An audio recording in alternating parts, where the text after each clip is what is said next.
Trading contracts or differences can be a complex process, but here are 3 simple steps on how you can start trading.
Tactic number 24, block distraction kryptonite. Most of us have one especially powerful infinity pool we just can't resist. We call it distraction kryptonite. Just as regular kryptonite overwhelms Superman, despite me, it might be some obscure Yahoo group for sellout nerds. Here's a simple litmus test.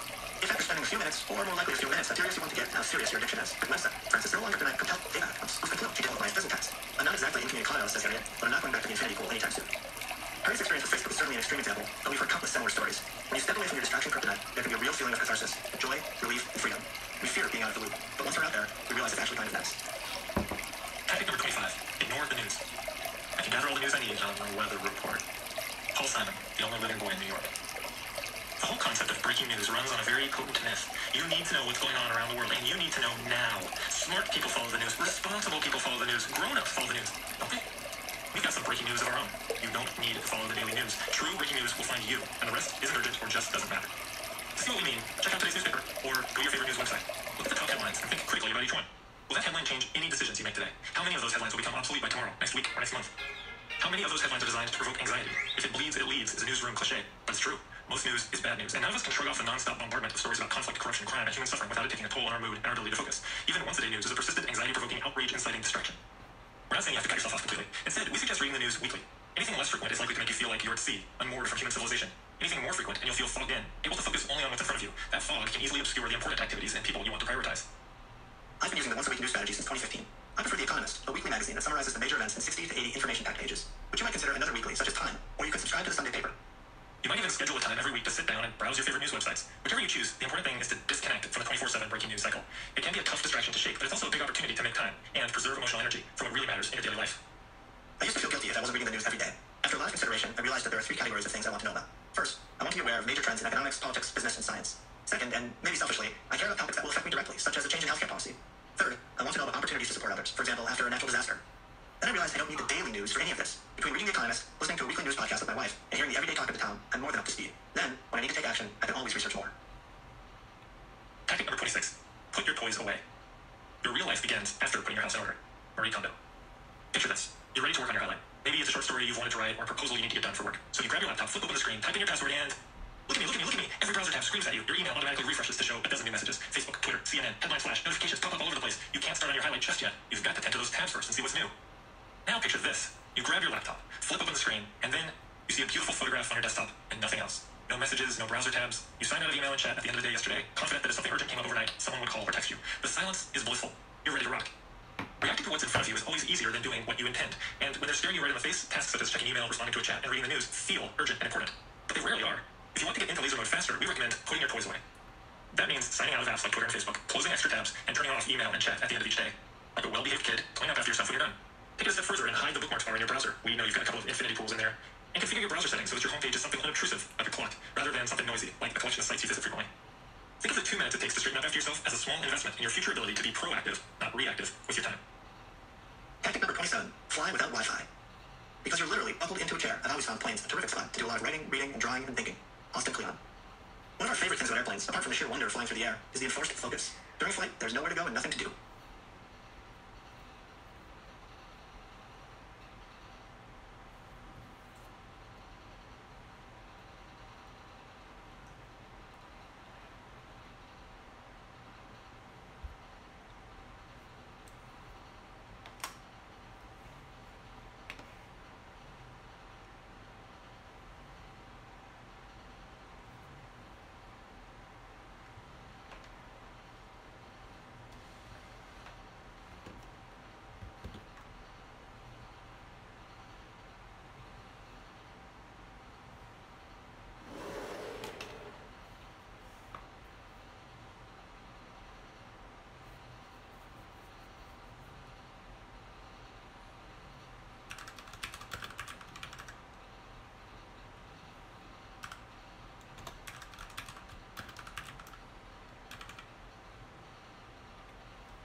And even if there were, the seatbelt sign requires you to keep your butt in your chair. The strange parallel universe of an airplane cabin can be the perfect opportunity to read, write, knit, think, or just be bored, in a good way. But even on an airplane, you have to change a couple of defaults to make time. First, if your seat has a screen, turn it off when you sit down. Second, if your airplane has Wi-Fi, don't pay for it. Make these two choices at the beginning of your flight, fasten your safety belt, and enjoy laser mode at 35,000 feet. This tactic assumes you're not traveling with children. Yeah, if you've got kids with you, good luck. You may need all the distractions you can get. During my decade at Google, I traveled a lot, but I made a commitment to myself not to do any work in the air. I decided airplane time was my time, and I dedicated it to writing. In 10 years, I wrote a lot of adventure fiction in the air, and that was hugely satisfying. And my coworkers never complained that I was offline. Maybe they figured some satellite glitch or chatty seatmate was tripping me up. Or maybe, like me, they understood the magic of being offline in flight. Tactic number 28. Put a timer on the internet. When we were growing up, we had to dial up the internet over a phone line. Crazy, right? Download speeds were slow, and we paid by the hour. It was a total pain in the ass. But dial-up had one big advantage. It forced us to be intentional. If we were going to all the hassle of getting online, we'd better have a good idea of what we were going to do when we got there. When we finally dialed in, we'd have to stay on task to avoid wasting money. Today's always-on, super-fast internet is a wonderful thing, but it's also the world's biggest infinity pool. It can be hard to stay in laser mode when you know the endless possibilities of the internet are just milliseconds away. But the internet doesn't have to be on all the time. That's just the default. When it's time to get into laser mode, try turning the internet off. The simplest methods are switching off the Wi-Fi in your laptop and putting your phone in airplane mode. But these methods are also simple to undo. It's much more effective to lock yourself out. There are many software tools for temporarily blocking the internet. You can find browser extensions and other apps to limit your time on specific sites or to disable everything for a predetermined length of time. New versions of these tools come out all the time. You can find our favorites on maketimebook.com. Or you can cut off your Wi-Fi at the source. Just plug your internet router into a simple vacation timer, the kind you use.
To trick would-be thieves by turning on the lights when you're out of town, and set it to click off at 6 a.m., 9 p.m., or whatever time you want to get into laser mode to work on your highlight. Or you could buy a used DeLorean, build a flux capacitor, acquire some plutonium, and travel back to the year 1994 to enjoy pure dial-up. But trust us, the vacation timer is way easier. Earlier, I described how I make time for my highlight late at night. That was when I did most of my writing on Sprint and my adventure novel, and I never could have done it without my vacation timer. Every time I sat down to write in the evenings, I'd get distracted by the internet. For me, the primary culprits are sports news and email. Should I start writing, or should I quickly check for Seahawks news? Should I revise that paragraph? Ugh, that's hard. Instead, I'll open my inbox. New notification from LinkedIn. I'll archive that. Click. Click by click, I lost the will and the time to write. After 2 hours passed by in a blur, I'd go to bed, dejected because I'd stayed up late for nothing. I finally realized that if I was going to get things done at night, I had to either get better self-control, not happening, or shut off the internet.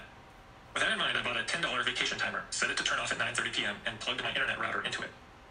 Holy smokes. At 9:30 p.m., the kids were asleep and the household chores were done. The timer clicked. And just like that, there was no inbox, and no Seahawks, no Netflix, no Twitter, no Mac rumors. My laptop turned into a desert island, and my God, it was beautiful. Tactic number 29, cancel the internet. A reader named Krissa sent us an extreme tactic for getting into laser mode. She doesn't have home internet service at all. That's right, no internet. Yeah, wow. And Krissa's results speak for themselves. In the years since she first shared the tactic with us, she used her undistracted time to write fiction, design a new kind of pill bottle, and invent a line of toys. She's focused and prolific. Canceling your internet is not quite as extreme as it sounds, because you can still get online by using your phone as a hotspot. But that's slow-ish and expensive-ish and a big hassle. As Krissa puts it, that requires me to tinker with settings on 2 devices, and that small deterrent is enough to leave it off 99% of the time. Intrigued but not quite ready to cancel your service altogether?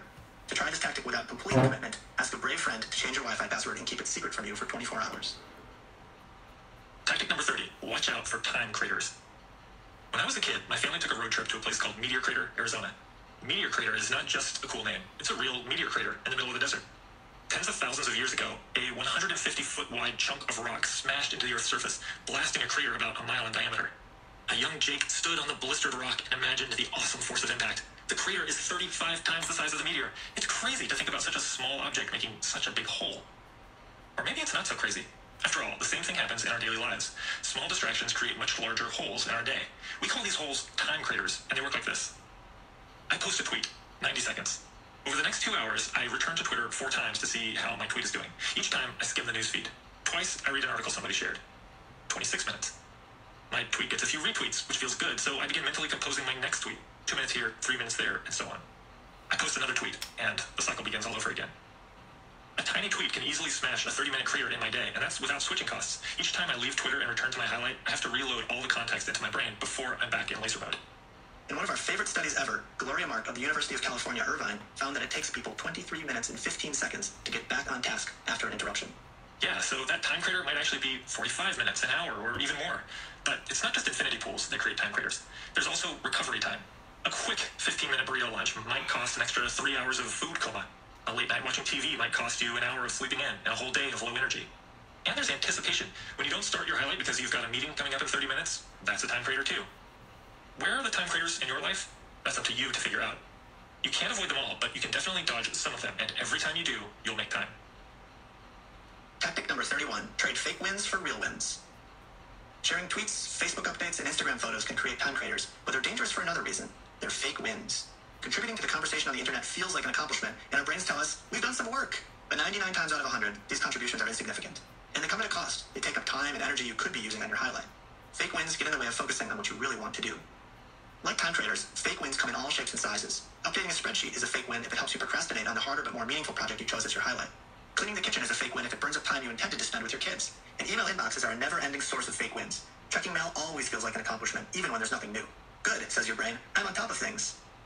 But when it's time for laser mode, remind yourself, your highlight is the real win.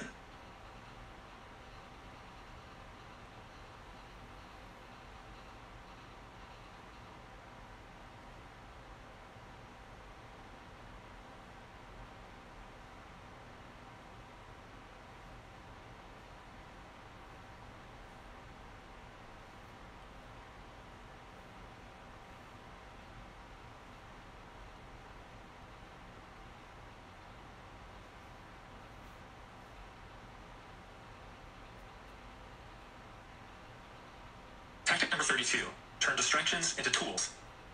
Infinity pools like Facebook, Twitter, email, and the news are distractions, but that doesn't mean they're without value. We all started using them for a reason. Sure, at some point a habit took hold and checking those apps became our default. But underneath the automatic routine, there's some real utility and purpose for every infinity pool app. The trick is to use them purposefully, not mindlessly. When you focus on an app's purpose, you can change your relationship to it. Instead of reacting to a trigger, prompt, or interruption, you can proactively use your favorite apps, even distracting infinity pools, as tools. Here's how. Start by identifying why you use a particular app. Is it purely for entertainment? Is it to keep in touch with friends and family? Is it to stay updated on certain kinds of important news? And if so, is it actually adding value to your life? Next, think about how much time, per day, per week, per month, you want to spend on that activity. And consider whether this app is the best way to accomplish it. For example, you might use Facebook to keep in touch with family, but is it really the best way to do that? Would you be better off calling them? Finally, consider when and how you'd like to use that app to achieve your goal. You might realize that you can read the news once a week, or save email for the end of the day. You might decide to give up Facebook except for sharing baby pictures. Once you decide, many of the make time tactics can help you put your plan into action by restricting your access at other times. I used to spend way too much time browsing Twitter until I decided to think of it as a tool. I decided I wanted to use Twitter to spread the word about my work and respond to questions from readers. But to do that, I realized I didn't need much time, and I didn't need to see the main feed at all. Now, I use Twitter only on my laptop, not my phone, and I limit myself to 30 minutes each day. To use that time well, I go directly to Twitter's notification screen by typing in the URL, skipping the distracting feed. Then, when I'm done, I log out until tomorrow's daily Twitter time. I have less self-control than Jay-Z, so I use a browser plugin to limit myself to just 4 minutes per day, combined, on Twitter and news websites. This restriction has trained me to move fast. A couple of times a week, I turn off my browser plugin and take the time to reply to the most important messages. And, okay, maybe you read a few tweets. As always, for our software recommendations, see maketimebook.com. Tactic number 33, become a fair weather fan. How much time does it take to be a sports fan? Well, how much time have you got? These days you can watch every game your favorite team plays in the preseason, regular season, and playoffs, as well as every game every other team plays, all from the comfort of your living room. There's a year-round, limitless supply of news, rumors, trades, draft picks, blogs, and projections. It doesn't stop. You could probably spend 24 hours a day staying up to date and still not be up to date. Sports fandom doesn't just take time, it takes emotional energy. When your team loses, it sucks. It might bum you out and lower your energy for hours or even days. For 3 months after the Seattle Supersonics lost to the Denver Nuggets in the 1994 NBA playoffs, I had difficulty forming complete sentences without bursting into tears. Even when your team wins, the euphoria creates a time crater as you get sucked into watching highlights and reading follow-up analysis. Sports have a powerful grip on us. They satisfy an innate tribal urge. We grow up watching local teams with our parents, families, and friends. We discuss sports with colleagues and strangers. Each game and season has an unpredictable storyline, but, unlike real life, they all finish with clear-cut win-or-lose outcomes that we find deeply gratifying. We're not asking you to give it all up. We simply suggest that you step over to the dark side by becoming a fair-weather fan. Watch games only on special occasions, like when your team's in the playoffs. Stop reading the news when they're losing. You can still love your team, yet spend your time on something else. My grandma Katie grew up in Green Bay, Wisconsin.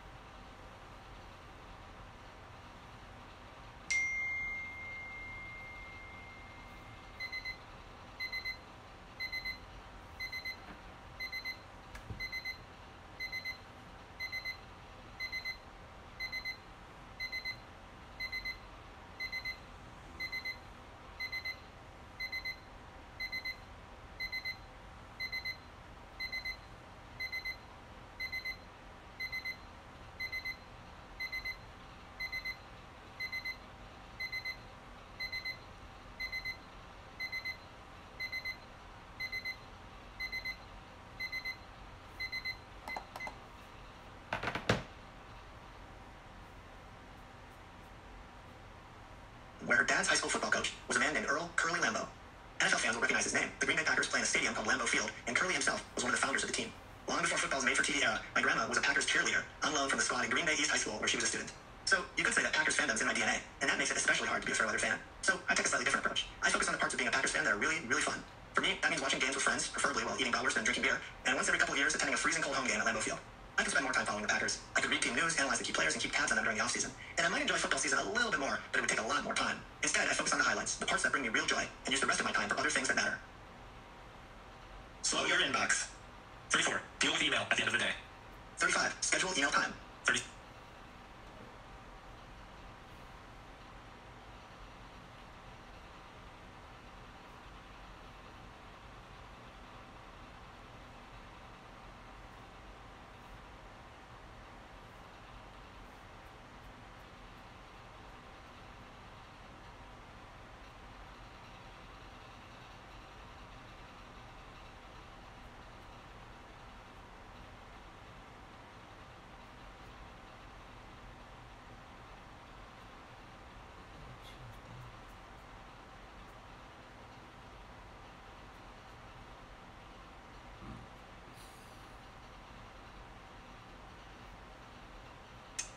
Six. Empty your inbox.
drowsy and stop thinking of anything, thus permitting your words to penetrate more deeply into his unconscious self.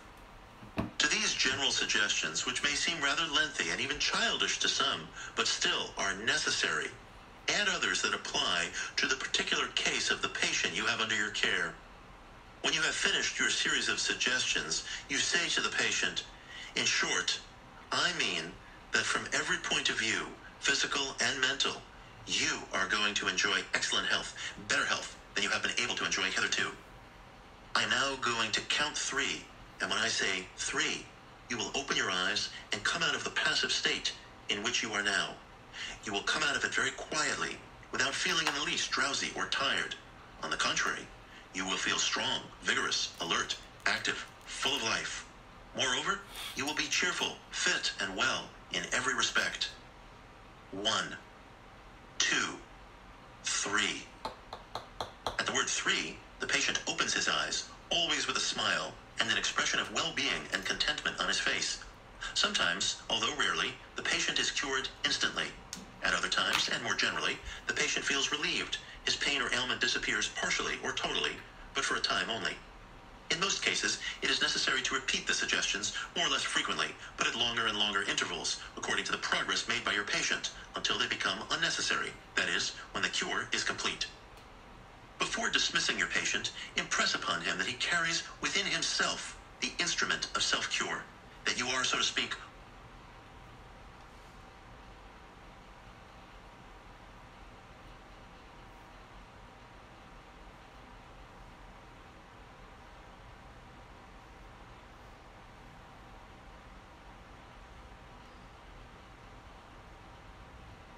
only an instructor teaching him how to use this instrument, and that he must constantly help you to help him. Therefore, every morning, before rising, and every night, as soon as he is in bed, he must close his eyes and mentally transport himself into your presence, and then repeat 20 times, in a monotonous tone, using a string with 20 knots for counting, this phrase: "Every day, in every way, I am getting better and better." Mentally, he must underline the words, "in every way," which apply to everything, mental or physical. This general suggestion is more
more effective than special suggestions.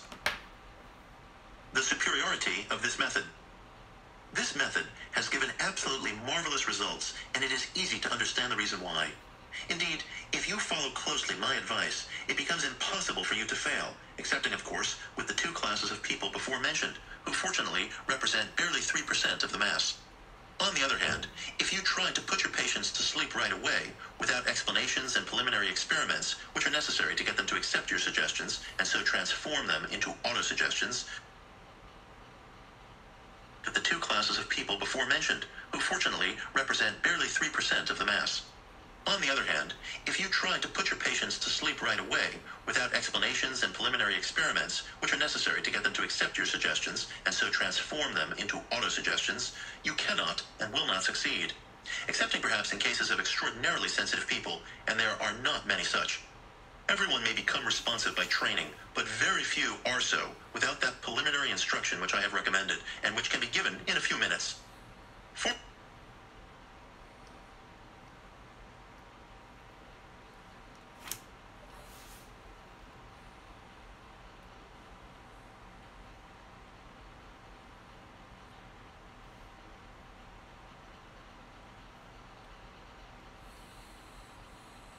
Formerly, I labored under the impression that suggestions could only be given while the patient was asleep, and so I always tried to induce sleep, but finding that it was not indispensable, I ceased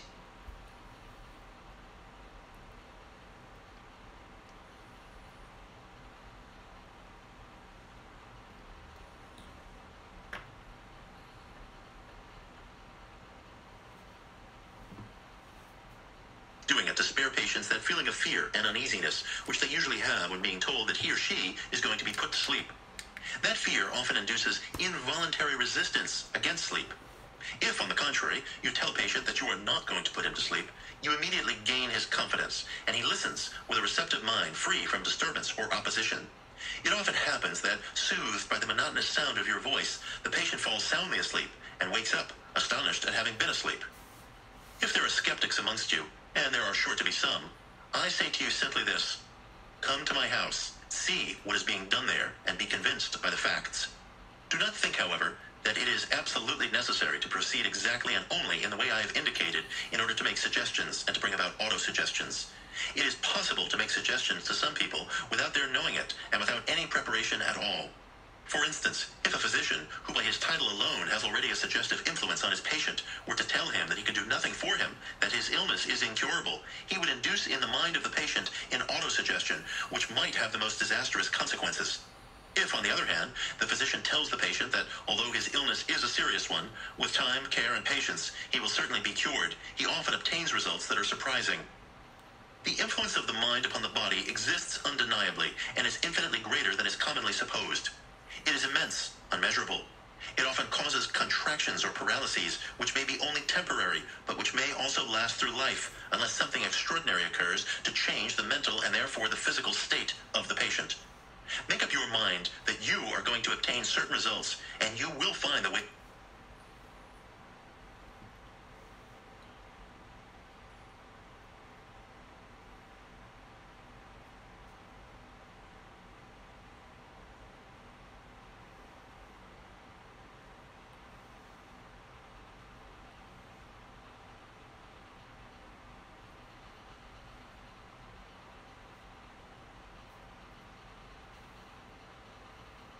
And means.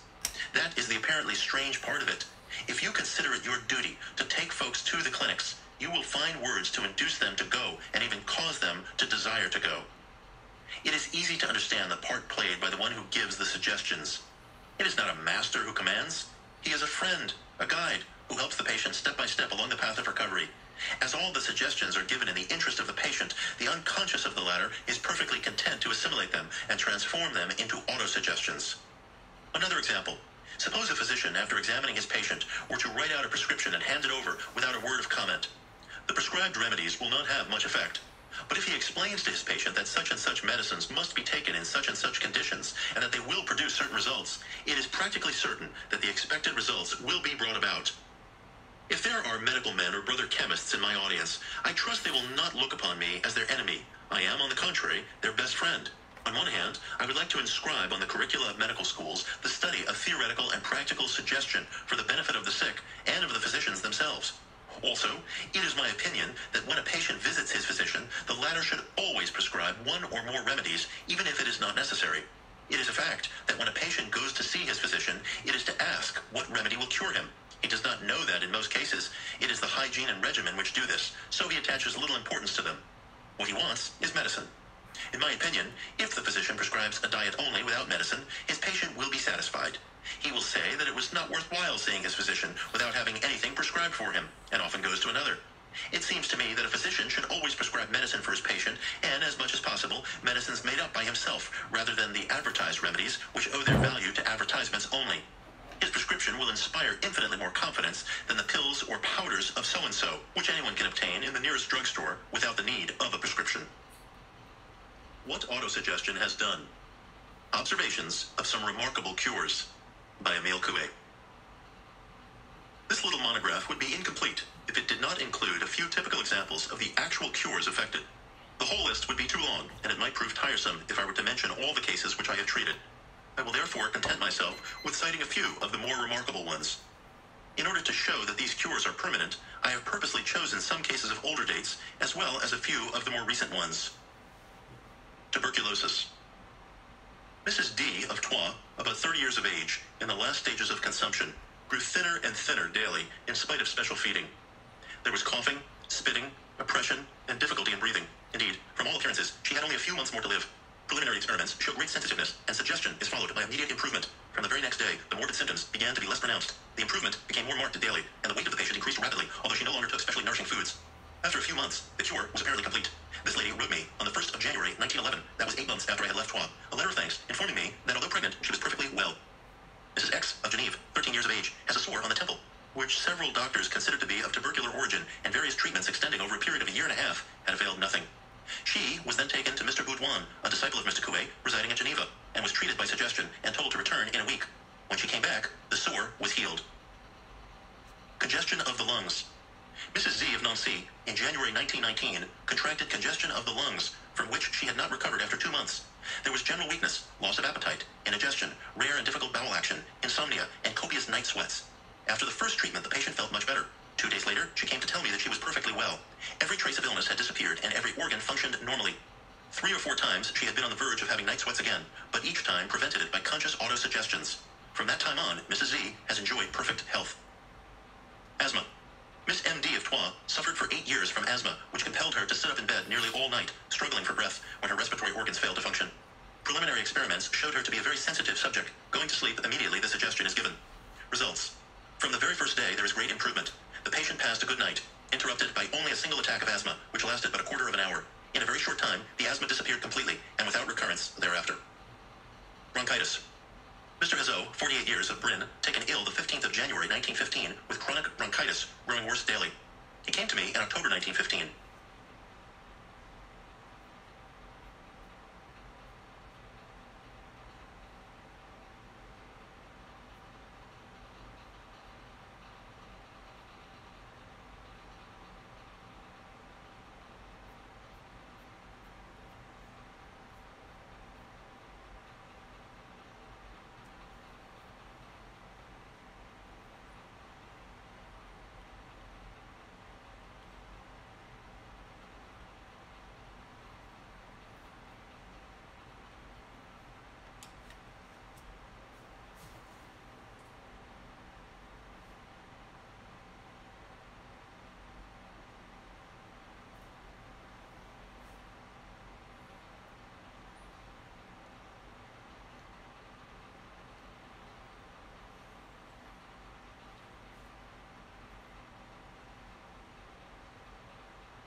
Not read that from a book. You could only experience that as a maybe get to the executive level in your industry and become a clear leader with authority. If that is you, then in this video, what I want to share with you are 5 hacks on how you can shortcut your way to the top. But I'm going to share these perspectives with you from a neuroscientist perspective, that is understanding the way that our brains work, the way that we connect to other people and how we can be more persuasive, and also from the perspective of a CEO, having been an executive career coach for more than 10 years. Right, so let's go. Hack number 1. Create value. When it comes to working in a corporate job, at a subconscious level, we understand that we are paid a salary. It could be a bi-weekly salary or a monthly salary, and we get that paycheck just for showing up, for showing up at work, for completing the work on time, for fulfilling the requirements of the responsibilities of our work. So in the essence of that is we get paid for showing up and doing what we need to do because we showed up to do it. Right? But there is a huge difference when it comes to creating value. You want to shortcut your way to the top. There's a difference between getting paid for showing up versus getting paid for results. When you get paid for results, this is where you are getting paid for the value of what you can produce for your teams, or for the company, or for the department, or for your industry, right? So you can think of it in terms of different tiers. If you're creating value for your whole industry, that is the marketplace, and that is limitless, the value you can put out there. If you are starting from the beginning and you are creating value just for your teams, this is in the management level or maybe in the leadership level, but it's for your teams, then that level of value is completely different from creating value for the industry, right, or for your marketplace that you ultimately serve, right? So when you are creating value, the best way to create value is to think about the medical care system, right? Here's what I mean by that. In the medical care, we all understand that we can go and see a doctor, which generally is like a family physician. But then sometimes there are certain health conditions that require a specialist, and then your physician refers you to see a specialist. But isn't it true that when you go and see that specialist, you have much greater appreciation and trust in their skill set, that they're going to help you to solve that specific healthcare problem that you've been struggling with?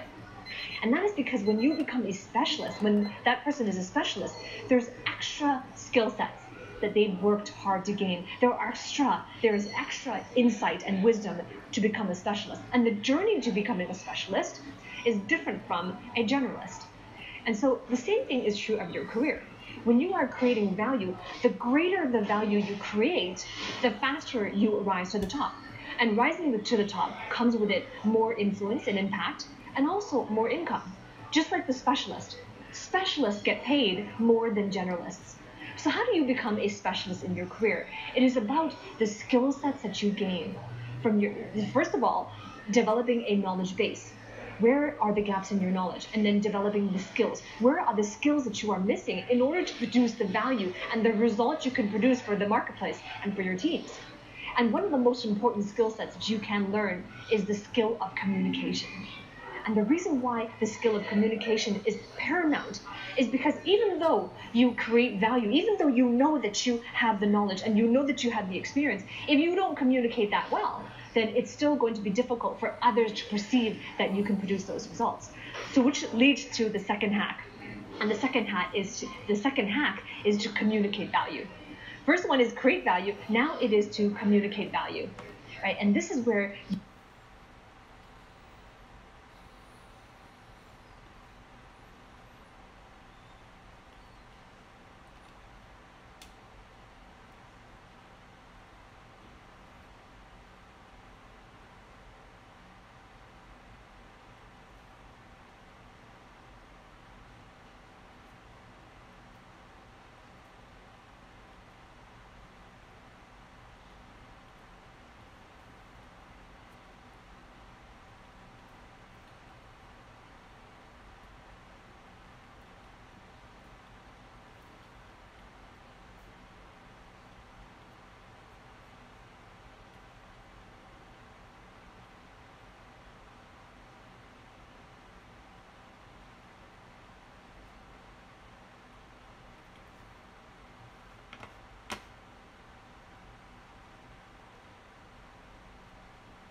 you can create the perception that you have the knowledge. You can demonstrate the value you can bring, and the only way to demonstrate value is to communicate it effectively. So if you are somebody who knows that you have worked hard in your education, that you know that you have honed your particular technical skill sets, and you are ready to take your career to the next level, to shortcut your way to the top, then this is about how to communicate effectively. How do you demonstrate that? How do you illustrate that? And if you're somebody who wants that strategy, then I invite you to book a call with me and my team. Click the link below this video and you'll see a link. The first link in the description is a link to apply for my coaching program. And this is where I will show you how to create the value that you truly have to bring to create the results, right? How do you do that? How do you take the skill sets that you've learned, the technical skills that you've learned, and then how do you communicate those skill sets in a way that is effective so that your teams, your companies, your employers, the future employers as well that you want to join their teams can really see the value of what you have to bring, and therefore have confidence in you to hire you or to collaborate with you or to invite you on their teams. So if that is you and you are serious about shortcutting your way to the top, then I invite you to book a call with me, and I hope to see you on the inside. Hack number 5 is to convey leadership. I mean, let's face it, when you are wanting to shortcut your way to the top, the essence of that is to become a leader in your industry. Right? And most of the time, one of the biggest mistake that professionals make is they wait until opportunities open up for leadership, right? But I submit to you that you do not have to wait. In fact, if you wait,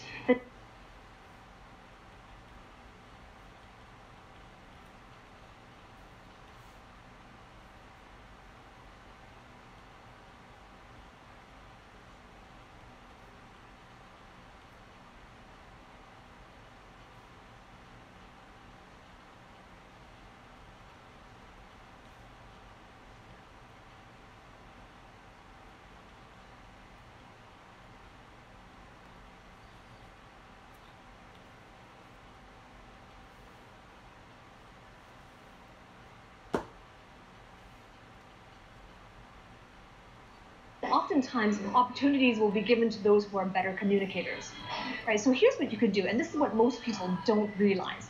What you can do is lead when you're not in charge.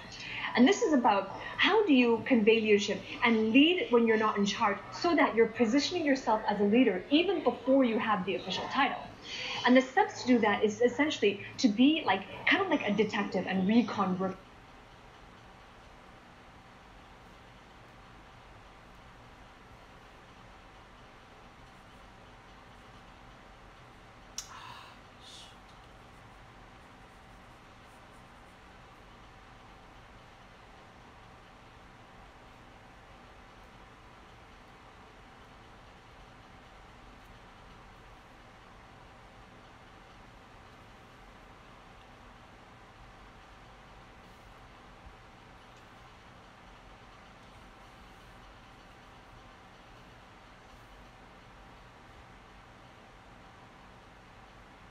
Even before you have the official title. And the steps to do that is essentially to be like kind of like a detective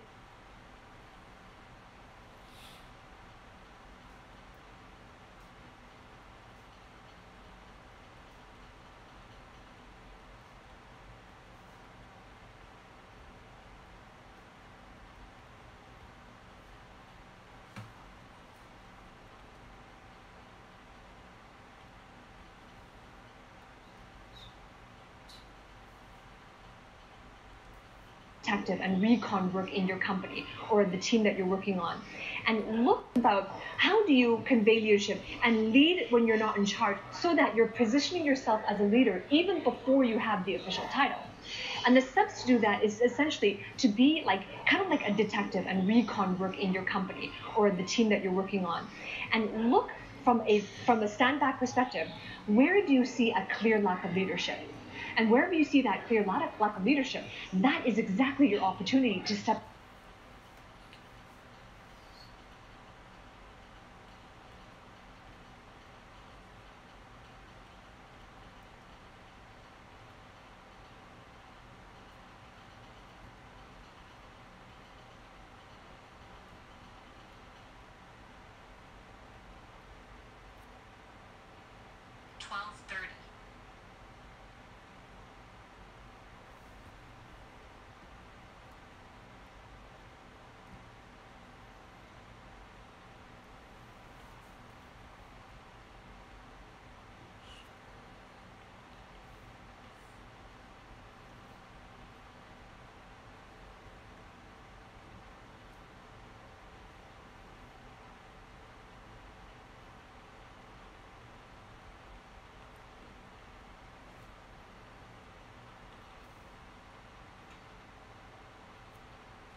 Into leadership in a very professional way to demonstrate and not just tell your authority.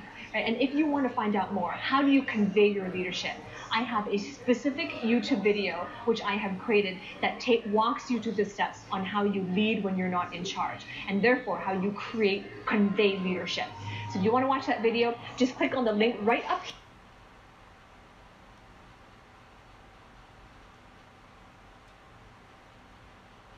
Grammar and spelling are important, but if you want to write essays that inspire, messages that forge brighter connections, and emails that get the job done, you need to think about more than just grammar and spelling.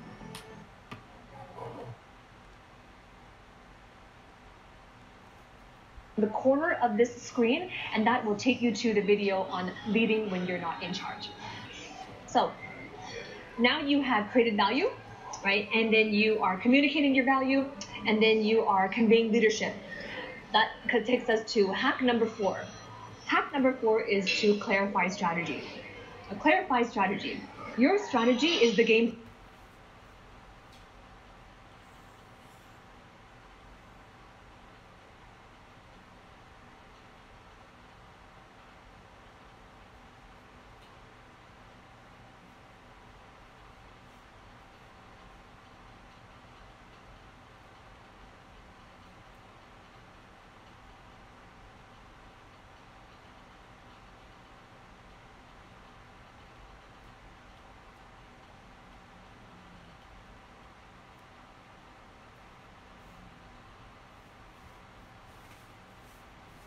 plan, right? And this is your path. You are creating the path. You're patterning the path. So this means that even though you are demonstrating your leadership, even though you have identified position, clear lack of leadership, and you are taking steps to demonstrate your leadership and your expertise, you still have to be able to take action on it. You still have to be able to pattern the path. And when you're patterning the path, it means that you have a clear step, a plan of action on what steps to take in order to take the actions you've been taking on a much more, a bigger and a scaled basis.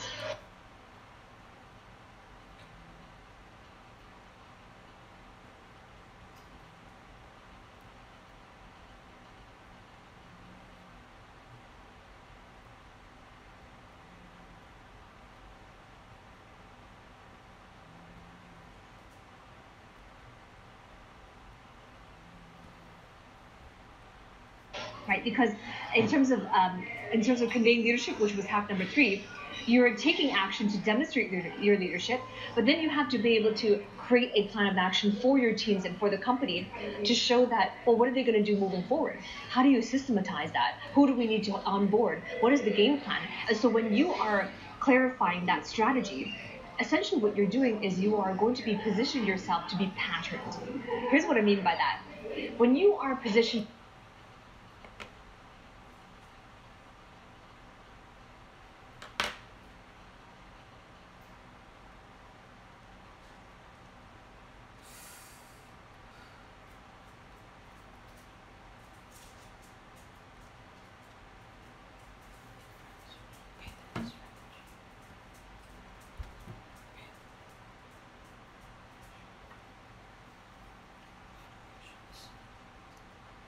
plan. And so when you are clarifying that strategy, essentially what you're doing is you are going to be positioning yourself to be patterned. Here's what I mean by that. When you are positioned to be patterned, it means that they will make an example out of you, which means that now you are the leader that others will want to follow because you produce an outcome that is desirable. Because remember, creating value means creating value based on result, not based on showing up. It's based on the result you can produce. You've demonstrated that now when you have conveyed leadership. So this is now, you pattern the path, and when you pattern that path, you will stand to be patterned. And they will want to follow you because it is now demonstrable. And you can't argue the evidence that you have produced that you can produce those outcomes, the desirable results as defined by that organization or that team, right? So then so that is the 4th hack. It is to really clarify your strategy so that you can pattern the path so you can be in a position to be patterned. And hack number 5 is consistent persistence. Consistent persistence. And the reason why is because you have these two things. You have consistency and then you have being persistent. And you need both, right? Why do you need to be consistent, right? Consistency trumps intensity every single time. Consistency is important because the journey to the top is hard, right? It is long and it is hard. So you need consistency because when a journey is long, you need to be consistent, right? You need to be able to show up repeatedly. You need to be able to perform repeatedly. You need to be able to communicate effectively and consistent in your performance, consistent in your growth, right? So that is the first ingredient. The second ingredient is persistence. And persistence is necessary because the journey is hard.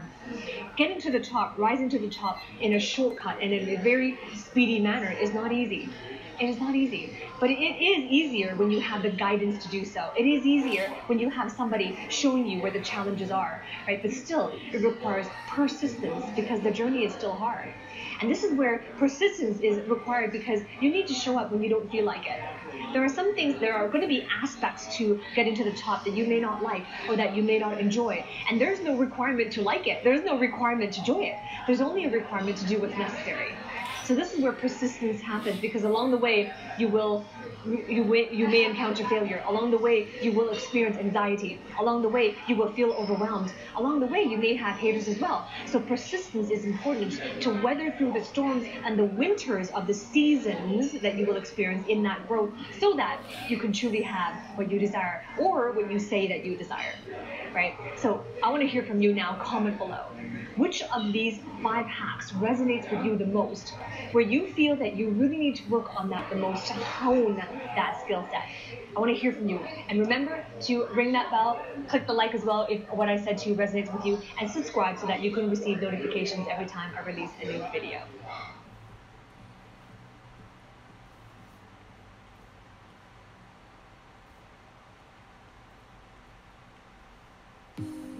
"95% of the small businesses fail in the first 5 years. And it's not because the business owners don't work hard. It's simply because they don't know how to scale a company. I started and failed at 13 businesses before having my first success. Here's an award by Canada Post Online Retailer of the Year Award. Here's my best-selling book, Unlock It, published by Forbes Books.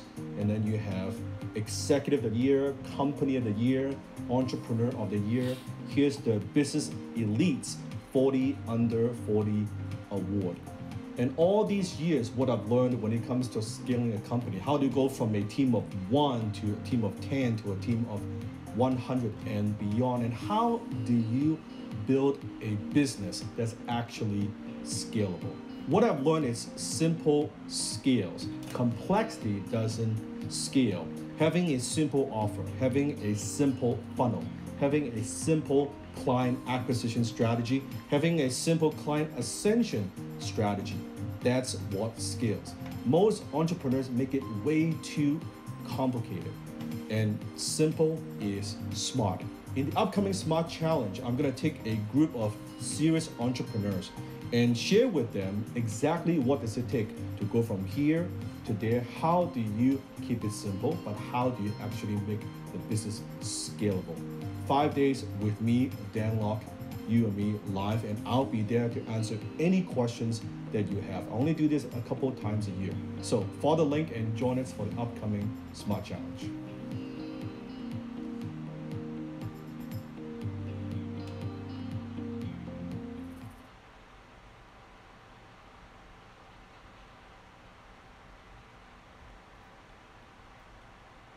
Trading contract for differences can be a complex process, but here are 3